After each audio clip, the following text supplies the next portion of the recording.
Okay, we're not live, but we are at the moment we're recording. We've had some live streams up. If you want to watch episode show number 77, it's on YouTube somewhere.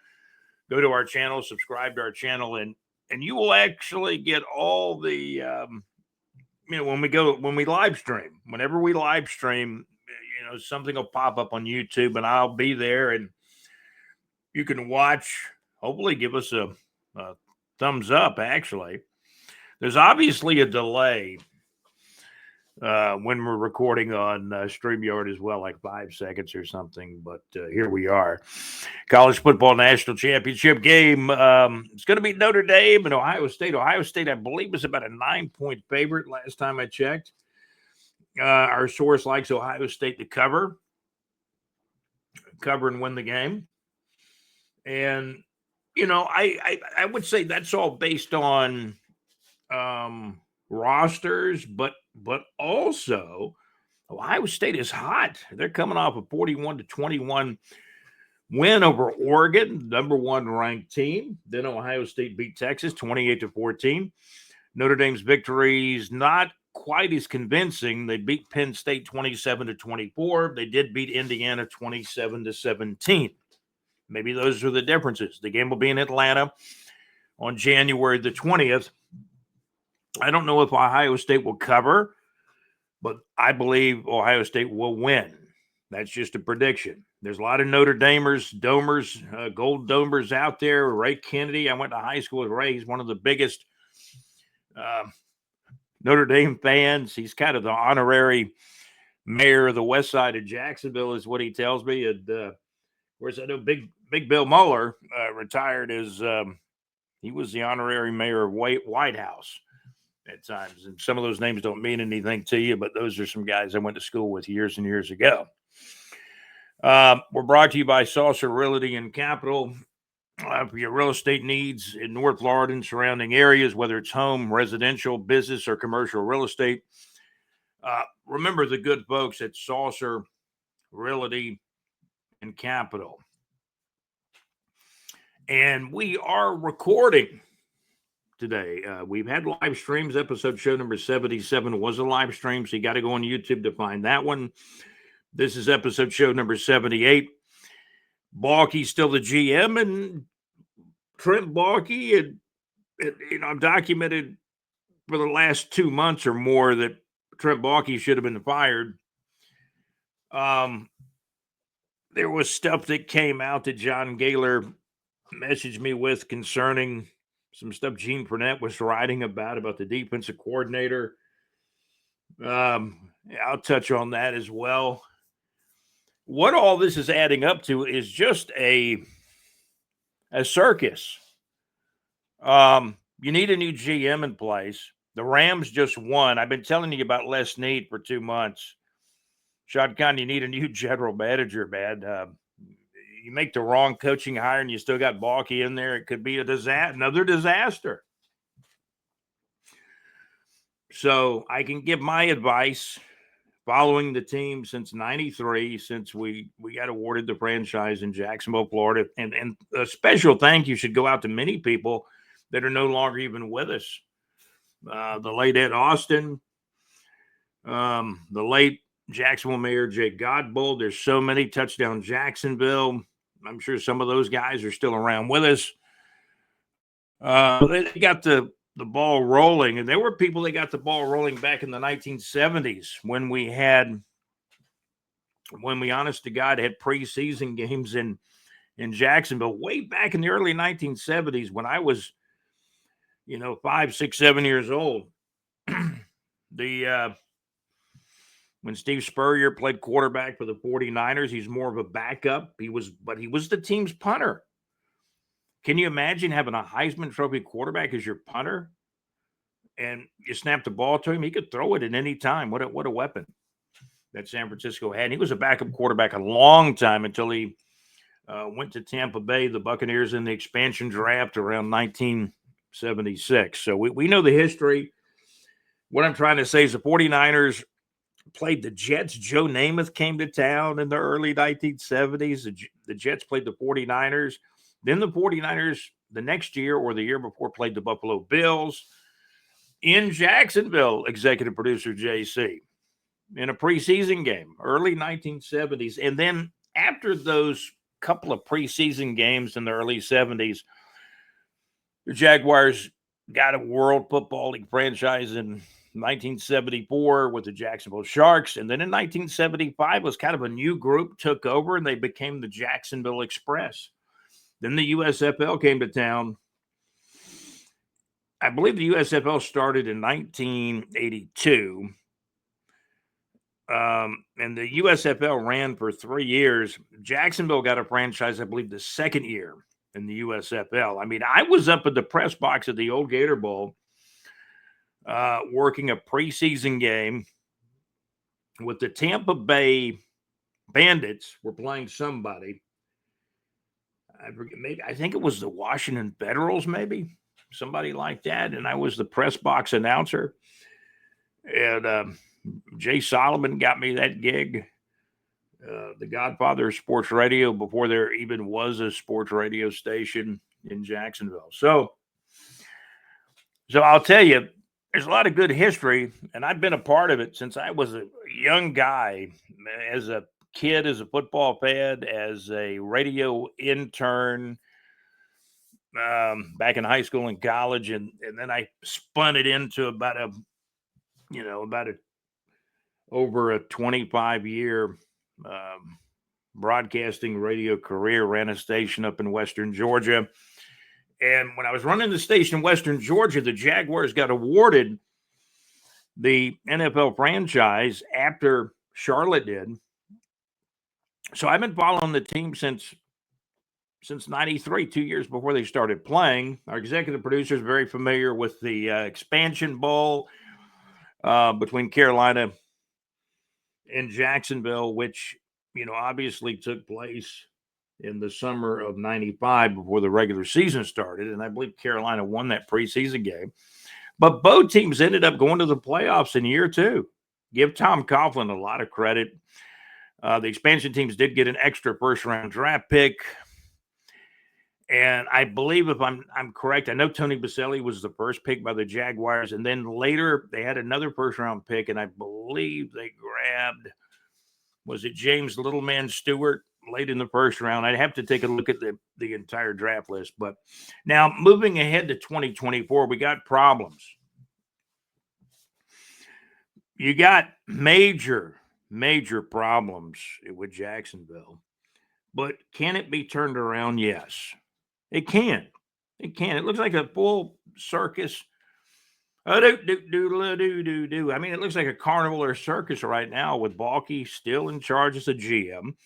Rumor has it that he could be moved to a consulting position if the coach coming in says, I don't want to work with Trent Baalke. Now, I think the reason why Trent Baalke is still the GM is because Urban Meyer said, yeah, I can work with Trent. And Urban knew fully well he was running the show until he was gone. Isn't that interesting how these things work out? So the interim GM becomes the permanent GM, and he's still the GM, and he's been the GM longer than Coach Doug Peterson was here. Coach Doug Peterson was just fired a few days ago. Now the Jaguars are looking at Ben Johnson. So I'm looking at this article.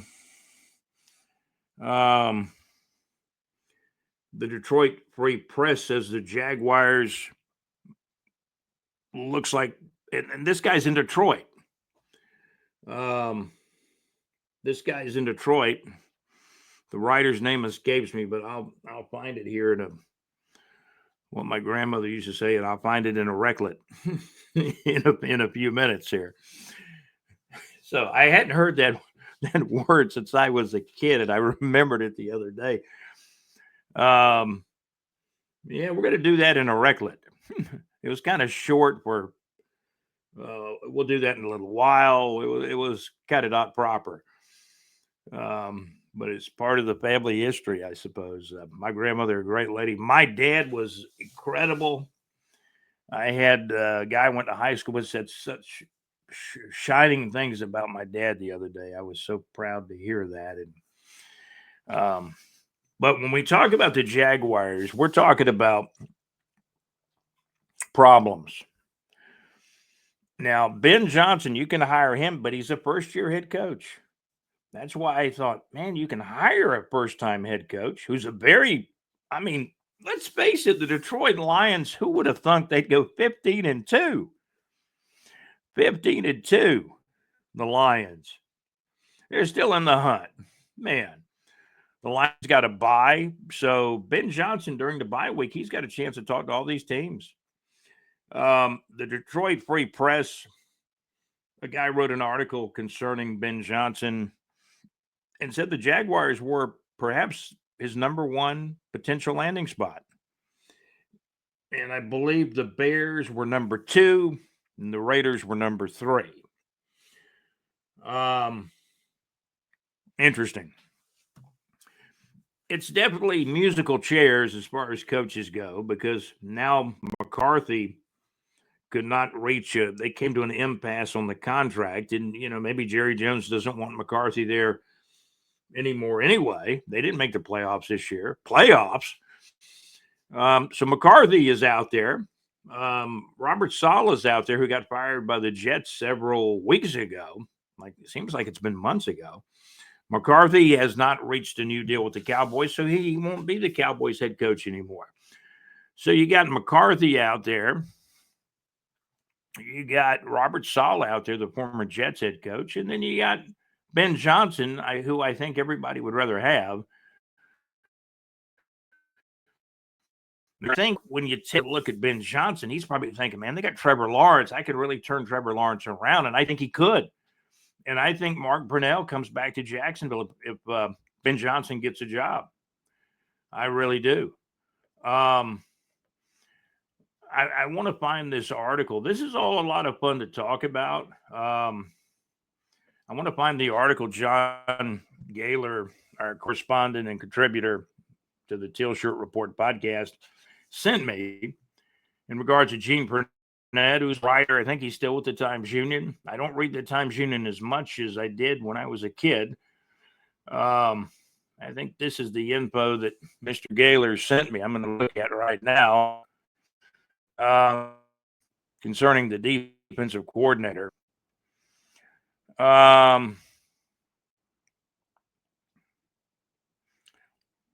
Okay. So this looks like it's from the House of Jaguars, former Jaguars, and this would be, I'm assuming this is Twitter or the X now. Liked by Jaguars Brigade and 1,332 others. House of Jaguars, former Jaguars defensive coordinator. Well, they're calling him former, but is he officially gone? I guess since Doug Peterson's gone, maybe now he's officially gone too. Former Jacksonville Jaguars defensive coordinator Ryan Nielsen reportedly alienated players with his arrogant demeanor when they question his schemes or strategy, creating a tense environment, per Gene Burnett. And this was sent to me by John Gaylor, our correspondent and contributor to the Teal Shirt Report podcast. So John Gaylor knows that I messaged back with him. I was not happy when I saw that. Gaylor says he's got a friend of his, I think, maybe not in the front office, but in ticket sales. And the fans are not happy. They're frustrated with Balk still being the GM. When he sent me that message concerning the players, basically, and I had sent a message to Gaylor the day before. I said, could it be possible when they're saying that, nobody knows what the play call is on the defensive side of the ball? Could it be the players are tuning out the defensive coordinator? Then the next day I got that message concerning Gene Burnett. And then I answered John Gaylor. I said, hey, I blame everyone in the building for that then. From the general manager top down. Too much money at stake, a bunch of overpaid babies. Wah. You really need a new GM. They should have handled that problem from the top down. If there was a problem with defensive coordinator, Ryan Nielsen. If they didn't like his scheme, his strategy, he was certainly hired to be the defensive coordinator. And a coordinator or a coach wants to get as much as they can out of a player, make an average player good, a good player great. Quite frankly, I saw players loping on the Jaguars defense. Not all of them. Not all of them. Apparently, Roy Robertson Harris was on the outs. He got traded to Seattle. What was it? A little over midway through the season or whenever the trade deadline was. I told Gaylor the money is too good to cry like that about the defensive coordinator. The overpaid players should have more pride in their careers than that. I asked Gaylor, did the Falcons last year have trouble with him? And I did tell Gaylor, it is my experience, I saw some players appearing to me loping on defense. And there was a player calling him out during the season, you remember? And that particular player might not even be back with the team. But I will reiterate, I saw some players loafing, not all of them on defense, because there's some good hustling players on the Jags defense, but some of them were loafing. Not all of them on Sundays were loafing, I told Gaylor, but this is a bad look all the way around. The GM should be gone. Gaylor messaged me back. I understand your frustration. Season ticket holders should be irate. And personally, I think some of them are. Gaylor said, yes, my friend has been cussed out all day. And he didn't identify who the friend was, but I'm assuming the friend is working in the ticket office or selling tickets for the Jags, which is not going to be an easy thing. Now, maybe you sign Ben Johnson and Mark Brunell comes back and then, oh, man, new excitement. I think that could happen, sure. So I went on to say to Gaylor, no control by the ones running it. Talking about at the top from general manager Trent Baalke on down. And I said, that's why Coughlin was fining players. Then he got in trouble for it, I guess, with the league. Then Codwell and Kahn brought Baalke in, and the rest is history. And Baalke's been here really ever since Coughlin has been out. Fining players, I mean, excessively, supposedly. And that's what the complaints with the players had complaints with Coughlin. Then Coughlin was relieved of his duties. But I'm going to tell you guys, you players, Coughlin's in the pride of the Jaguars. The only 3 times that the Jaguars have been to an AFC title game is when Tom Coughlin's been involved with it, whether he's been a coach SGM, or the executive vice president in 2017. And of course, Coughlin, was with the team, was the executive vice president when they lost to the Patriots in the AFC title game in January of 2018. I went on to tell Gaylor, about Coughlin. The report was there were a few other things, as well, but it seemed like the main thing was excessively fining players. And then Coughlin was out. He was fired by Kahn. And obviously the executive vice president can be fired by the owner. But the problem I have with Kahn, he wants to hire and fire coaches. And I just think he needs a general manager to do those type of tasks. I told Gaylor there's a happy medium, but it's a fine line you have to walk nowadays, right? And I went on to kind of finish up and told Gaylor, I would love to hear the defensive coordinator's story, Ryan Nielsen, but if he tells everything, he might not work again. That's the NFL. What? Not for long, right? Okay, so we're doing the Teal Shirt Report podcast episode show number 78, and that's a lot of stuff to consume. Okay, Kahn made the decision to fire the coach. He's fired coaches down through the years, and he's hired coaches. He hired, I believe he was the main guy that hired Malarkey. I think that was the first coach he hired when he came in. Kahn came in, and then I know Del Rio didn't come back after that. Del Rio was gone really before Kahn came in. I don't know who fired Del Rio. I think when Weaver sold the team to Kahn, I think, pretty much it was all the conclusion was Khan's going to hire his own coach, and he hired Mike Mularkey. Mike Mularkey was here for 1 year. Urban Meyer was here not even for 1 year. Khan has fired and hired coaches, and I don't think he should be doing that. He's the owner. He's proven he really doesn't do it successfully. The team's record will show that since Khan's been the owner. Khan's been the owner for, a dozen years now or more. It's 2025 now. So we flash forward to 2025. Ben Johnson is probably a leading candidate. Aaron Glenn, the Lions defensive coordinator, is another leading candidate. Gaylor had another name he mentioned too. I mean, there's a lot of candidates. The list is, Robert Saleh. All these guys are getting interviews, and Robert Saleh could end up somewhere else, or he could end up. Robert Saleh could probably. My money would be on Robert Saleh as a top defensive coordinator somewhere, and probably not a head coach. John Gaylor gave me a list of 3 names, and I told him, I was quite honest with him. I said I was okay with any of those guys to be the head coach. And, obviously the Jags are interviewing most all the candidates. Ben Johnson, the top guy. I sent Gaylor some old highlights in our chat. Okay, these are the names.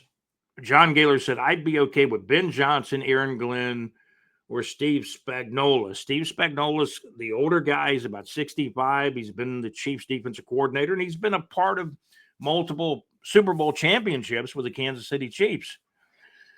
Steve Spagnuolo may be a stopgap guy. He's 65. You bring him in, it's just a couple of years, and then maybe you turn it over to somebody else. I don't think Steve Spagnuolo would be the worst guy. I really don't. But I will say this, John Gaylor, our contributor and correspondent, said he'd be okay with Ben Johnson. I would be too, Aaron Glenn, and Steve Spagnuolo. And I did message Gaylor back. I said, I like those 3 actually too. And I said, probably in that order you have them in. Ben Johnson, Aaron Glenn, and Steve Spagnuolo. I think Aaron Glenn's going to get one of these jobs. He's been a great defensive coordinator. I had his football card when he played for the Jets years ago. So the beat goes on. McCarthy, I just found this out over the last few hours. I think I can't, or is he still there? That all of a sudden the contract can't, a new contract agreement cannot be reached between Jerry Jones and McCarthy. And I think Jones' pressure was that McCarthy was going to be probably leaving anyway, right? Okay.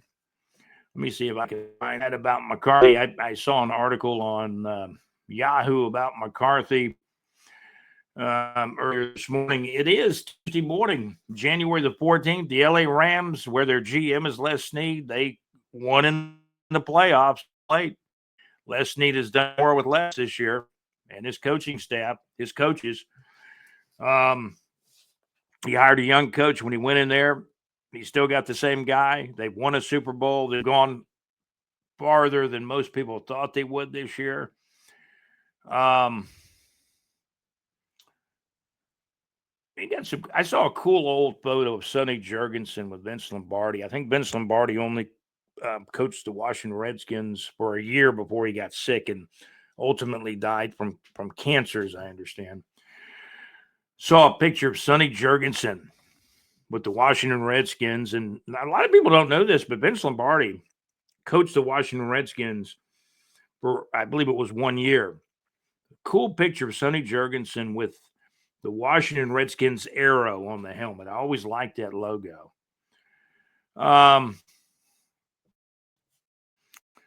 Ray Kent posted something up on my Facebook group, just on my Facebook page. This was from blackandteal.com. NFL talking head blast Shad Khan for failure to turn Jaguars into winning team. Well, that's true.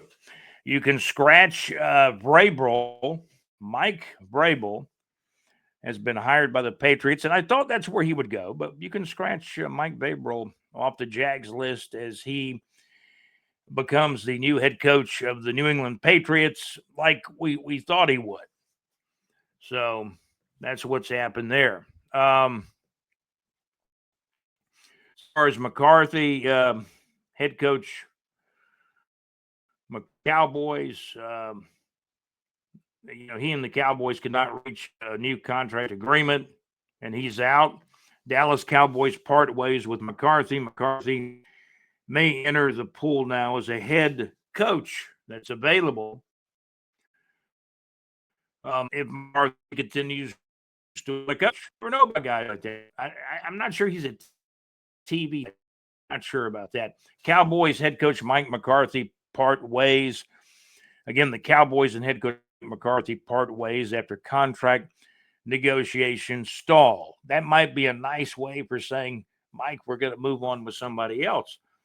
Cowboys may be interested in Ben Johnson.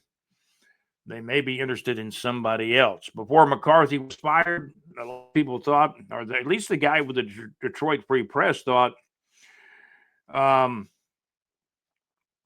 the Jaguars might be the top landing spot, and then maybe the Bears and the Raiders after that. So we'll see. We'll see what happens. Gosh, there's a picture of Roger Clemens and Dennis Eckersley. Old school baseball. Man. We have this thing in the group called Morning Men, and those pictures, the pictures of those two guys should be in Morning Men. Roger Clemens, not sure he'll ever make the Hall of Fame for enhancements. And that's a very debatable subject, as you know. Pete Rose never made the Hall of Fame and sadly passed away. Maybe at some point Pete gets in, but he's passed away. And he was a great player. Over 4,000 hits, Pete Rose. And if you got an opinion on Pete Rose, put it in the comments. Subscribe to our channel. Would be glad if you did. Subscribe. Hit the subscribe button. Come on in. The water's warm. Subscribe to the channel. Give us a thumbs up. Comment on who should be the next coach of the Jacksonville Jaguars. Will it be Ben Johnson? Will the Jaguars reassign Trent Baalke and maybe bring in a new GM because the coach might? I mean, is this a situation where the coach says, hey, I'd like so-and-so to be the GM? That's what Urban did. But I don't think Urban was really the strongest thing about Trent Baalke. I just think, on the yacht, Shad said, well, who are you comfortable with being GM, Urban? I think Urban's, I'm okay with Trent. I've passed with Trent. Trent drafted our quarterback, Alex Smith, years and years ago when Urban was the head coach at Utah before he went to Florida and coached Tim Tebow and won a couple of national championships. Urban did not get a full year. There was some reckless things that happened, and quite frankly, it was the first time Urban had ever been an NFL coach. And now the guy we're talking about, Ben Johnson, has been in the NFL as an assistant coach for many years, but he's never been a head coach. That's why I think you got to have a competent GM to make this hire. Because otherwise, you hire Ben Johnson, and I saw what he was looking for. He was looking for $15 million. I think that's what he's asking for to be the head coach of the Jacksonville Jaguars or any team. That's his figure. I think I saw something like, is it $15 million or more or less? You go back to the defensive coordinator, Ryan Nielsen, who I guess it's part of a tweet or something, said he's the former defensive coordinator. I didn't know he had been fired too, but obviously when a new coach comes in, they're all going to be gone. They're all going to be gone. So because the defensive coordinator is arrogant, and I think most of these coaches at this level, maybe not all of them, but most of them are kind of arrogant. You mean a defensive players are going to tune out a guy? He's making 1 point. I think defensive coordinator Ryan Nielsen, if I'm incorrect on this, I apologize, but I think I saw where he's making $1.6 million, $1.7 million a year. And defensive players, you're really going to tune this guy out? he was brought in. He was the Falcons defensive coordinator. Did the Falcons players have any problems with him? But I do know this: the Jaguars defensive players have been through two coordinators. Mike Codwell got the axe, and I didn't have a problem with him firing Mike Codwell. I thought the defensive coordinator Ryan Nielsen was going to be good. Apparently, some of the players did not like his style, his arrogance, or whatever the case was, and they were tuning him out. There was confusion on the defensive side of the ball. Maybe they were not following all of his instructions. And for that, I blame the players because he was hired to be the defensive coordinator, right? Doug Peterson hired him to be the defensive coordinator. General manager Trent Baalke saw everything that Peterson was doing, and he had to ultimately approve a hiring. I mean, I could talk about individual players, but I'm going to tell you, I saw some players I thought going at half speed, three-quarter speed at times. That was just my opinion. If you don't want to listen to the defensive coordinator because you don't like his antics, you don't like his arrogance. I mean, these NFL players, they're making more, a lot of them are making more money than the defensive coordinator. So I guess they can do what they want to do. But this is a top-down problem that starts with the general manager. It obviously starts with the general manager, Trent Baalke, who should have been already fired. And look at Les Snead. He's doing more with less as a general manager with the Rams. I mean, I understand that's one of the top probably three markets in the country, and that's, it's going to be hard to pry a guy like Snead away. Playoffs, NFL Monday Night Football, NFC playoffs, LA Rams 27, Minnesota Vikings 9, a final on Monday night, January the 13th of 2025. Rams GM Les Snead's team stays alive, and they move into the final 8. Some other scores, some other NFL scores. The guy that's going to be the offensive rookie of the year in the NFC, without a doubt, is Washington quarterback Jaden Daniels. They've won a lot of games. I think they won 12 regular season games, I think they were 12-5. Washington beat Tampa Bay in the playoffs. I heard there was a doinking field goal in the game, but nonetheless, Washington won the game. Washington Redskins, Washington Commanders 23, the Tampa Bay Buccaneers 20, the final on Sunday, January the 12th of 2025. Quarterback, the NFC Rookie of the Year. In the AFC, the Offensive Rookie of the Year is probably going to come down to Brock Bowers or Brian Thomas Jr., in my opinion. Maybe you have co-rookie of the years on offense in the AFC. More NFC playoffs. Philadelphia Eagles stay alive. They got a good defense. They won their game.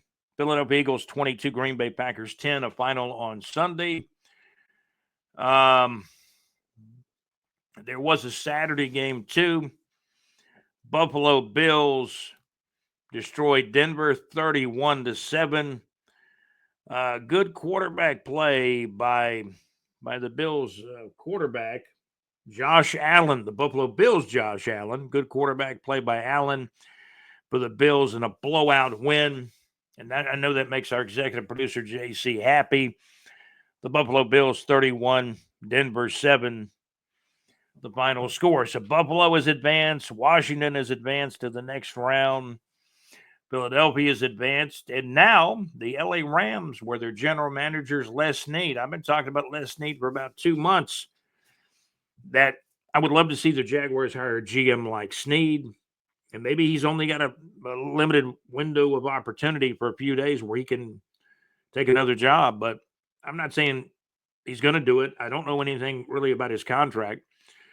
I know a general manager in Los Angeles is going to be paid a lot of money, but maybe he or someone like him, and I'm talking about a current NFL GM. I've always been not just some guy you pull off TV or you pull in that's an assistant GM from somewhere. I'm talking about a current successful GM, a top 5 to top 10 to 15 GM in the National Football League. You go hire him. You let him run the team. and then Shad Khan's not hiring and firing coaches. That is my opinion. So those are the NFL scores. College football is down to 2 teams. I kind of like Ohio State over Notre Dame, but I hope for a good game. Ohio State versus Notre Dame in Atlanta at it's still Mercedes-Benz Stadium in Atlanta, right? January 20th kickoff, I believe 7:30 Eastern time. I believe it's on the 4-letter network. Teal Shirt Report podcast brought to you by Saucer Realty and Capital for your real estate needs in North Florida. We're also brought to you by the MadMaxMix.weebly.com and Max's Wednesday night request show. And also by Lake Eufaula Hits and JC's Thursday night live from the pub show at LakeEufalaHits.com. Great internet radio where it's all good. So those are the sponsors. We've got them on our ticker as well. This has been episode show number 78. We saluted Lyle Alzado on YouTube at episode show number 77, but this is episode show number 78. Who's going to be the new head coach for the Jaguars? Well, the guy with the Detroit Free Press. By the way, his last name is Ramsey, not to be confused with Jalen Ramsey, but the guy that wrote the article in the Detroit Free Press, his name is Ramsey. I got some more info on that. I know that the Raiders, it appears that the Jaguars are the first choice. The Bears may be number 2 and the Raiders 3, according to the Mr. Ramsey's article in the Detroit Free Press. How many days will it take? Man, it took a long time. It took over a month for the Jaguars to hire Doug Peterson. And 3 years later, they're firing the guy when the general manager should have been fired. And then Shad, your new general manager, does the hiring and firing. But maybe if there is a GM that Shad's going to hire, maybe he's not available yet. So you got to go through this process with Trent Baalke, who may be reassigned. He might not be the GM going forward. I hope not. But maybe he's going to be the GM. It sounded a lot like he was being given a vote of confidence by Shad, although during the press conference toward the end, I think there was some talk that, hey, if one of the head coaching candidates possibly said he couldn't work with Trent or something along those lines, could another GM be pulled out, and hired, or something could change? I think Shad kind of left the door open for that. It's going to be interesting, very interesting, in the next few days. Who do you think should be the Jags coach? Who could the Jags land? How long will Trent Baalke be the GM? All these questions are out there. This has been the Teal Shirt Report podcast. I want to thank my executive producer, JC, for eloquently producing the podcast along with Alex Nunnery. And special thanks to our contributor and correspondent, Mr. John Gaylor. Gaylor has his opinions. I have mine. And he and I have actually good conversations. He kind of knows where I stand on some things, and he understands. And he might not agree with everything I say, but he does. I'm a little older than him, so he might not agree with everything I say. But now here's the problem. Here's why the fans want Trent Baalke out. The reason why they want him out, is it because he's a bad guy? I don't know. I don't know if Trent's a bad guy. I don't know if he's a good guy. I think he has to be a tough guy as a GM, but he hasn't been a very successful one, in my mind. Deadly crash of an SUV on the west side of Jacksonville. That guy died in the crash, or I didn't hear if it was a male or female driving the SUV, but that happened late at night, probably after 1 o'clock in the morning. Nothing happens good after 1, 2, 2:30 in the morning in Jacksonville, Florida, or almost anywhere else. So there's a lot of things going on in the news. We keep our prayers. We send our prayers out to the families of, anyone who loses loved ones. Obviously, the California fires are a terrible thing. Sounds like the government's stories I heard about They had some cuts to the fire department, and then now they got to fight the fires. That's an interesting scenario there. That's politics. We won't go into politics here too much on the show. Man, there's a lot of local news stories out there. The mayor may veto a trash company from getting a raise, veto over cash for trash. I'm looking at some news headlines now. Boy, Donna Deegan's got a tough job. She does. I want to thank you guys for tuning into the Teal Shirt Report podcast. Man, maybe the next time we come to you, the Jags have hired a new head coach. I hope it's Ben Johnson. I do. Other top candidates, Spagnuolo and Aaron Glenn, the defensive coordinator with the Lions. Spagnuolo is defensive coordinator with the Chiefs. He's been a part of multiple Super Bowls. Probably the only knock on Spagnuolo is he's 65. Do you hire a 65-year-old coach? John Gaylor would be good with any of those guys. Spagnuolo, Aaron Glenn, and obviously the top choice, everybody's top choice seems to be Ben Johnson, the offensive coordinator with the Lions. And if he takes the Jags head coaching job, there is thought that Mark Brunell, the quarterback coach in Detroit, would come with him to help coach Trevor Lawrence. Trevor Lawrence has already said, man, they need some new juice in the building, right? So Donna Deegan may do a veto of the trash raise for the trash company. Okay. Man, how would you like to be the mayor of Jacksonville, man? They got some tough stuff. They got the stadium coming in, though. There's a lot of money being put into the new stadium. The stadium of the future, it's going to be built.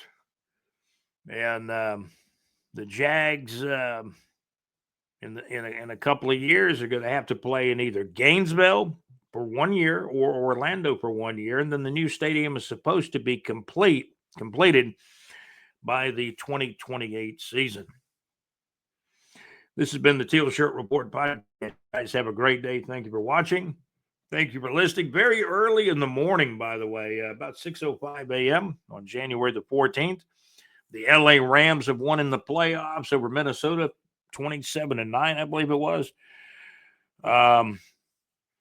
Philadelphia Eagles beat Green Bay. Tampa Bay lost to Washington by 3 points, 23-20, I believe it was. And Buffalo blew out Denver. Denver's got to get rid of those orange pants. Those were like the early 1970s orange pants. But Sean Payton did a great job getting Denver as far as they have. He's done a great job. They've gradually gotten better and better in Denver over the last 3 years since Sean Payton has been the head coach of the Denver Broncos. But they got to get rid of those orange pants. I think Coach Ralston was the head coach at Denver back in the early 70s when I was probably 5 or 6 years old. My first early remembrances of pro football.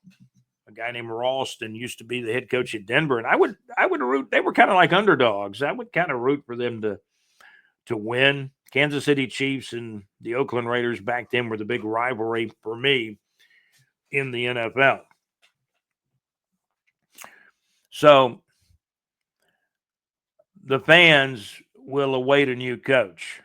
The reason why the fans are so irate is because of the record.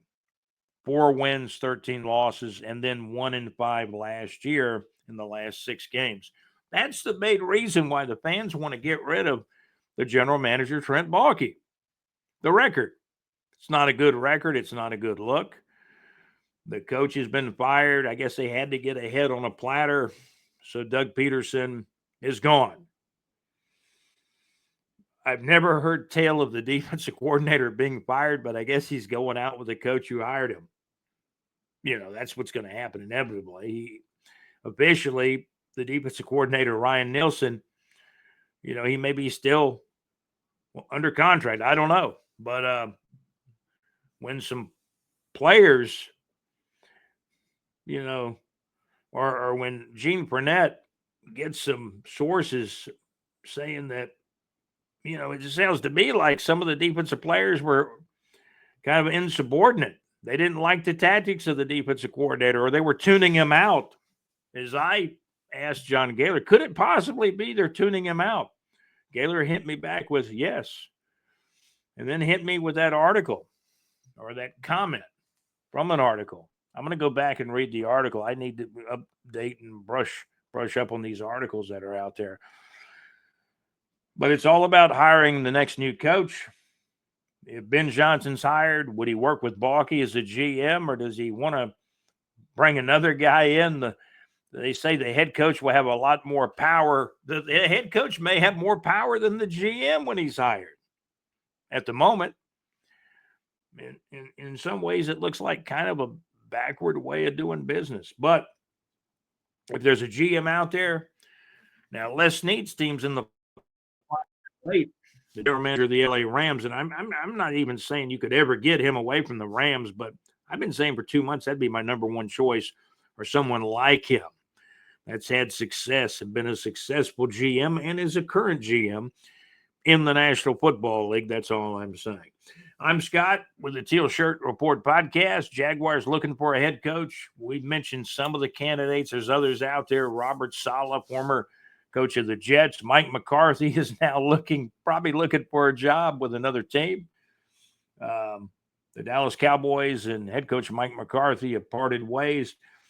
And there's numerous other candidates, numerous other defensive coordinators from other teams that are doing interviews with the Jaguars.